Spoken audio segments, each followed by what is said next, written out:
একটা সার্টিফিকেটের অভাবে কোনো চাকরি দিতেছে না, একটা চাকরির খুব প্রয়োজন আমার। আপনি যদি আমার জন্য একটা কিছু ব্যবস্থা করে দিতেন আমার খুব উপকার হইতো। একদম 20,000 আর কি, কোনো দামাদামি চলবো না। আমার কাছে 4,000 টাকা আছে, এইটা নেন, আর একটা মোবাইল আছে এটাও দিয়ে দেয়। তাই কতদিন? বেশি দিন না, কি চাকরি করবেন? যে কোনো চাকরি।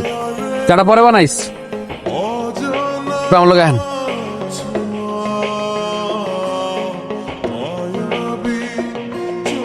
ডিজাইনটা এরকম, ঠিক আছে? পরে আমি ডিটেলস বহাই দিতেছি, নাম ঠিকানা কেমনি কি, ঠিক আছে না? কিন্তু ভাই হাতের কাজটা একটু নিখুঁত হওয়া দরকার ছিল না? এরকম বুঝছেন আপনি? বুঝি। করতে দিলে পারবেন? সময় দিতে হবো, সময় দিলে পারবো। দিলাম সময়, দিয়ে বানান, চাপান।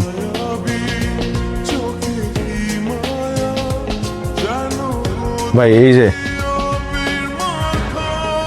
এটা মোটামুটি বানাইছি, আগের চাইতে একটু ভালো না? কত টাকা বেতন হলে পোষাইব? 20,000 টাকা হইলেই হয়ে যাবে। 30 দিমো।